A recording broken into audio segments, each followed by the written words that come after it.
Hello to all our learners, week 4 feedback video, and we're just going to start with a little bit of spot the difference. Can you tell Richard has changed his hairdo? No, it's not. It's Sherelle is with us this week, and Richard is in New York. Coming to you this week from New York City, from the East Village, where I'm checking out some of the new mindfulness studios that are popping up, such as Mindful and Unplug and the Path in LA later this week. So we're going to be crossing over to Richard for some feedback as well, but we thought we'd invite Sherelle into the studio to be a part of this week's recording in Richard's absence. So it's great to have you here, Sherelle. Thanks, Craig. It's really nice to be here in the studio with you and Kat and Rowan, who are behind the scenes, and to have the opportunity to speak to learners a little more directly than typing words on a screen, which we normally do. So it's really nice to be here. It's great to be able to put a face to all of those posts on the discussion boards. So this is always a very interesting week. It brings up a lot of insights and some challenges. Not always the easiest week either. But that makes it there's a lot to learn. One of the big things that came up this week was self-criticism. And I don't think there's a person on the planet who doesn't know what it's like to, criticise oneself.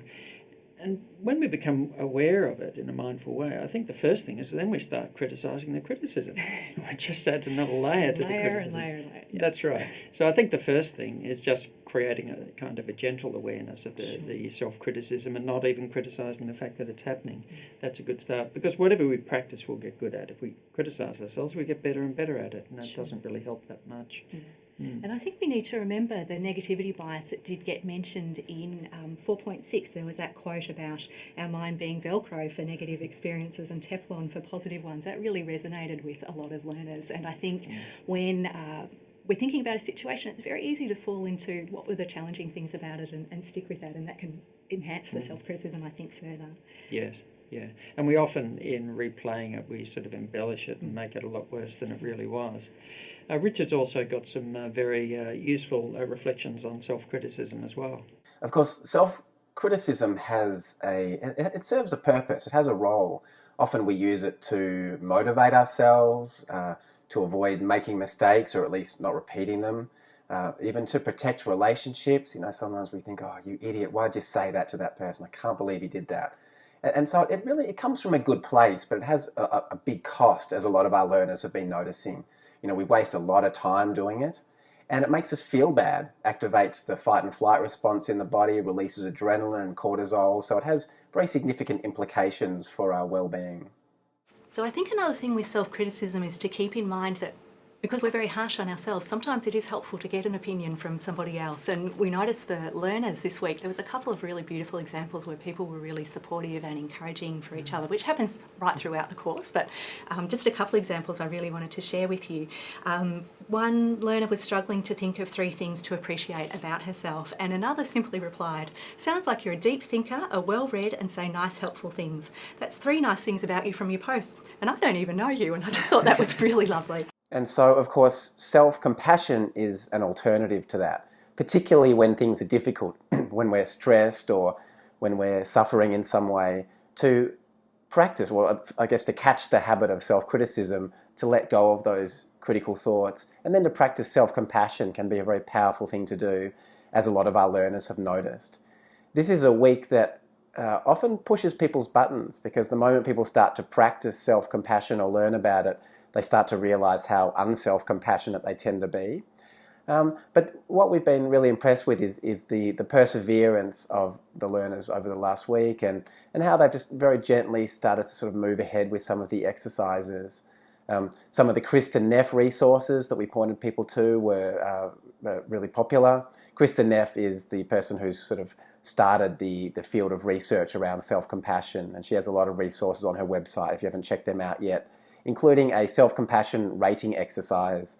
And some of our learners noticed that they scored pretty low on that scale, but there was a sense of hopefulness that maybe if they keep practicing these exercises, that by the end of the course their rating might have improved.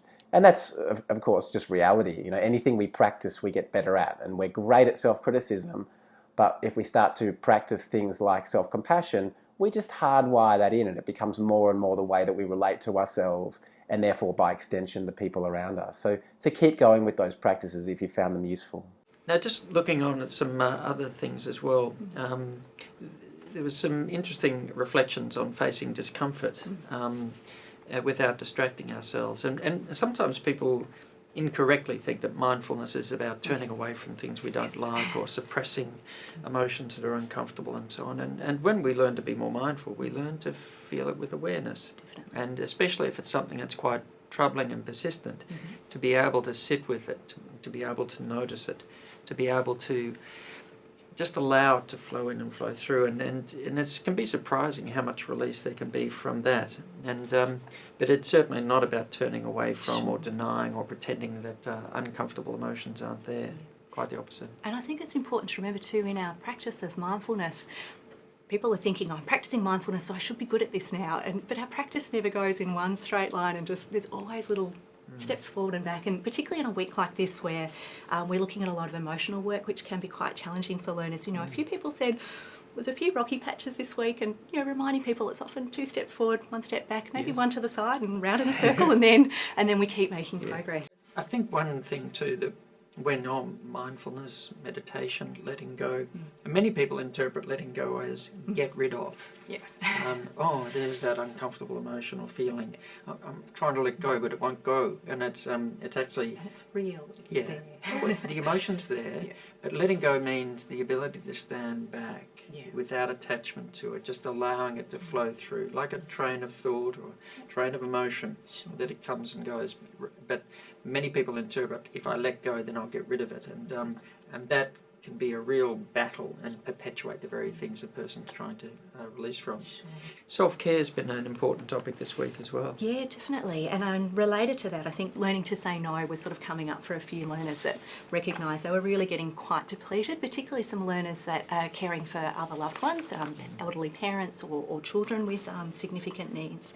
And one learner shared that someone once asked her, and what have you done for you this week? And that really hit home for her, that I'm spending so much time looking after other people, I'm not looking after myself, and I need to not spread myself so thin. Yeah, there's a common confusion, I think, sometimes between self-care and self-indulgence. Yeah. And self-care is really about giving attention to the needs as they arise.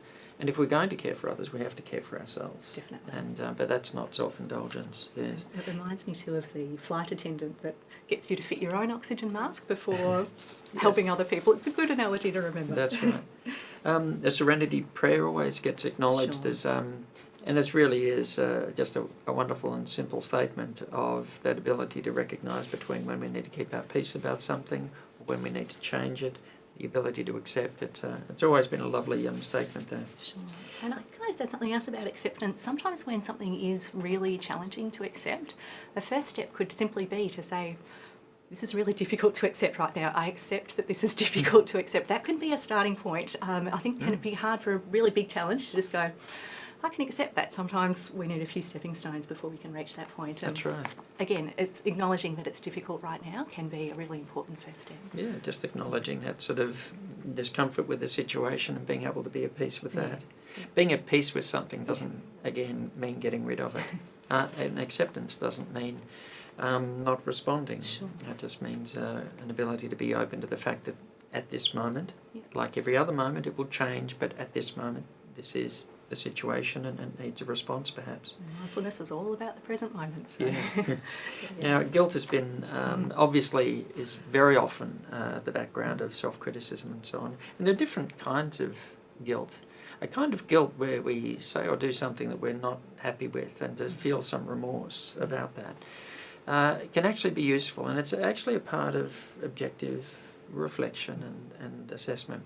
That's different to the rumination, and very often when we get caught in that default mode of guilt, which is just so common, then we exaggerate, we embellish, we bias, and it totally distorts the very thing that we're feeling guilty about, and it doesn't tend to lead to objective learning either. Not helpful at all. No, and to recognise which is which, I think, is a very useful thing, to leave the one, but sometimes to be quietly, soberly reflective about the other. Sure. Yeah. Sure. So now there are some important topics that came up this week, and Richard's going to provide some reflections on self-compassion as well, and gratitude, and the importance of loving kindness as well. Some learners found that practicing gratitude and savouring was much easier than practicing self-compassion, and this is quite common as well. So to take some time during the day to notice the things that are pleasant and to really savour them and fully enjoy the experience, or to be grateful for them. Again, practicing these things just starts to orient us towards the positive, towards the pleasant, and starts to reprogram that negativity bias that we all inherently have. One of the things that really helps with gratitude is to fully experience it in the body. So what I mean by that is, it's one thing to lie in bed at night and think about 3 things that you're grateful for that went well that day, and even that's a powerful practice. And then, of course, to write them down really kind of means that we engage with them even more fully and we hardwire that in a bit more. But to really remember being back in that situation, that pleasant situation, to feel it fully in the body, and to really hang out with those sensations for 10 seconds or more. There's some research that suggests that we then hardwire that into our long-term memory. So we're much more likely to remember that later. So those positive experiences become a resource for us, perhaps when things are hard. The loving kindness exercise was pretty well received. This is something that in the past has pushed people's buttons a little bit, but it seemed that most of our learners really sort of found this exercise quite useful. Perhaps a little bit challenging at first, particularly when it comes time to send loving kindness, or we could just say unconditional friendliness, to people that have hurt us. That can seem a little, unusual or weird, or might get us wondering why we'd be doing that. But there are some very real benefits to doing that. If someone's hurt our feelings, we might not allow them to continue to hurt us. Now, loving kindness isn't about allowing bad behaviour. We might wish that someone be happy and experience love, but, over there, far away from us. But at the very minimum, what some of our learners have noticed is that when someone hurts our feelings and we hold a grudge or hold on to some sense of resentment, there's a tension in the body. It makes us tense. We release adrenaline, we release cortisol. If we sit there ruminating about this person and what we'd love to say to them and thinking about all the things they've done to us, it actually just activates the stress response, so we start to suffer. And so at the very least, just not doing that can be very useful, to practice mindfulness, to let go of those judgments, let go of those thoughts, those angry thoughts about the person. Or we could even start to send them some loving kindness. And this is where, as I said before, it can feel a little bit strange. But it creates a possibility that maybe wasn't there before. If you think about a difficult conversation you've got to have with a colleague or a family member or with your boss, if you spend the 5 minutes before that meeting or that conversation preparing yourself for war, thinking about all the things they've ever done that have hurt you, and thinking about all the things you'd love to say to them, and really pumping yourself up with adrenaline and cortisol, that's going to mean that you enter into that situation in a pretty, combative state, or very sort of tense, and the possibility is that you're going to be reactive and certainly not enjoy that encounter.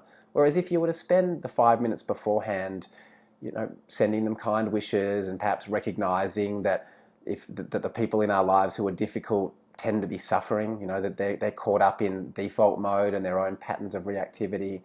And if we were just to soften a little bit, even send them some loving kindness, we'd enter into that situation full of oxytocin instead, without those levels of adrenaline and cortisol. And there'd be the possibility that we could perhaps, interact with them in a slightly less reactive way, or maybe see them in a different light.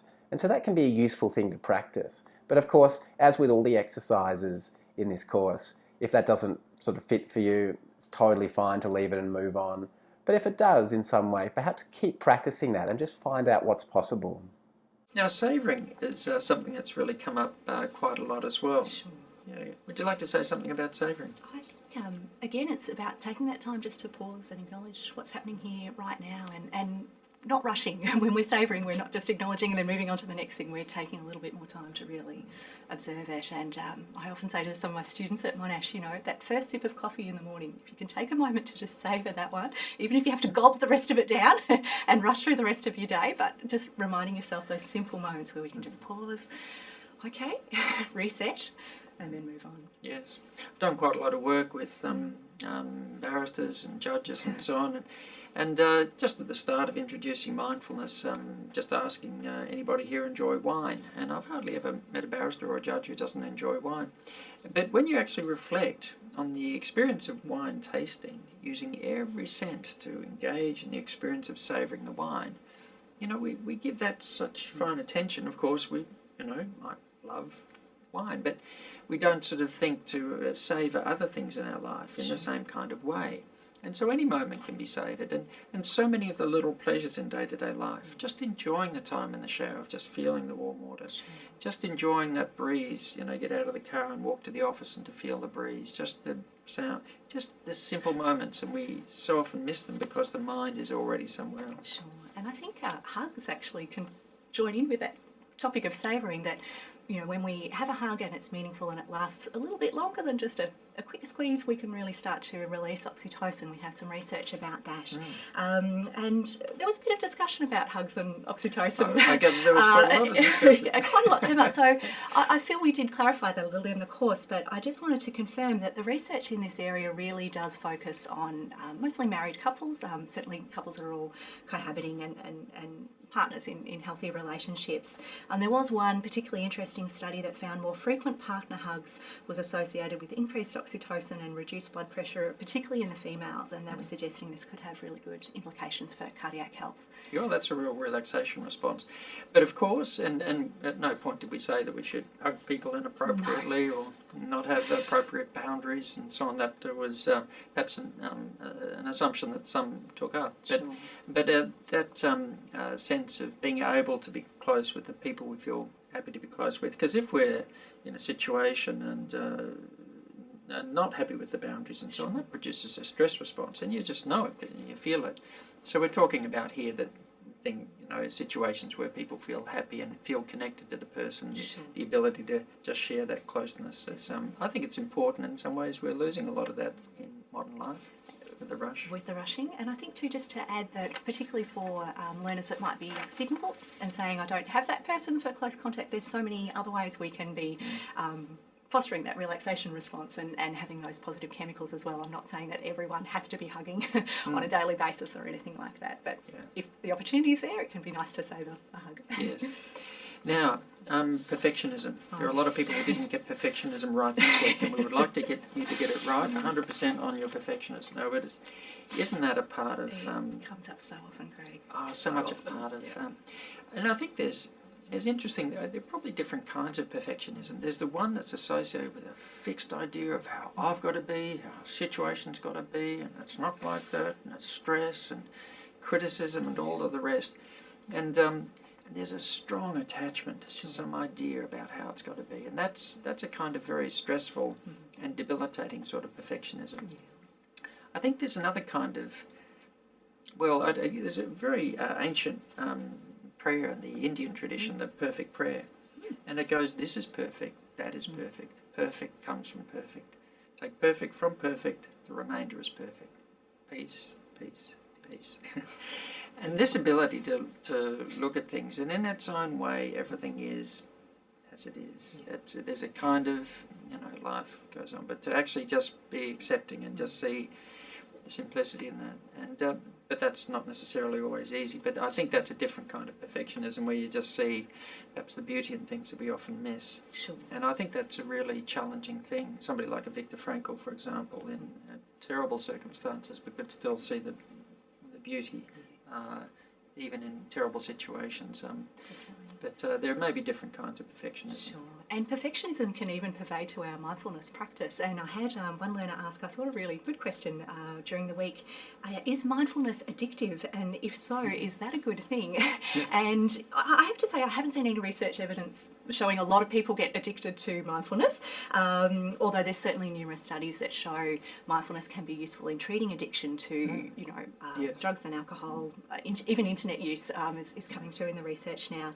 But I think there's definitely scope for people to get very attached to a certain type of outcome that they're wanting to get in their practice, and some people could potentially be practicing very vigilantly and almost be losing sight of other things because they're practicing so much. It doesn't happen often, but I think it's possible.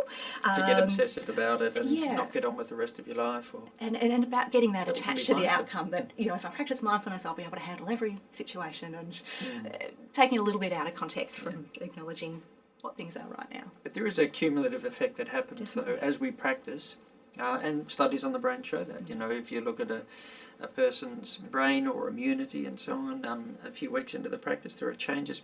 But if you look at it further down the track, those changes are more significant. So there's a cumulative effect. I sometimes talk about it as a sort of superannuation policy.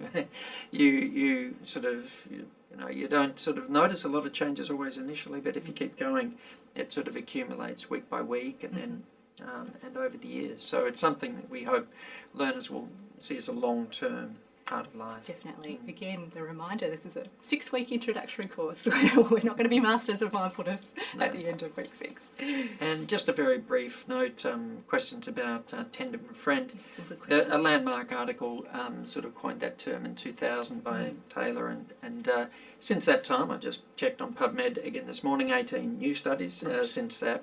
Although, mind you, a lot of the oxytocin research and so on, although it doesn't always use the term tender befriend, Sure. is clearly in that area as well. Yes. Yeah, good point. So I don't, as far as I'm aware, know that in relation to tender befriend, I don't think there are any studies or MRI studies on the brain, but there are other MRI studies that don't refer to tender befriend, and there are differences between the male and the female brain. Definitely.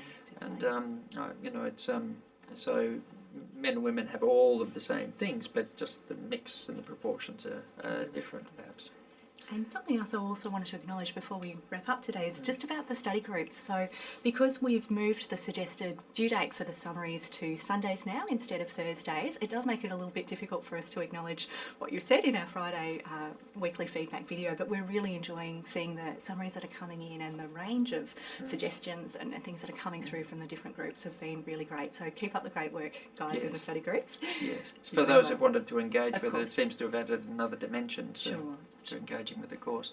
So thank you again, and thank you to Richard as well, our roaming reporter in New York at the moment. I'm off to have a slice of pizza and walk around the city a little bit more, and I'll see you next week. And we'll look forward to being with you next week. And I'll be back typing.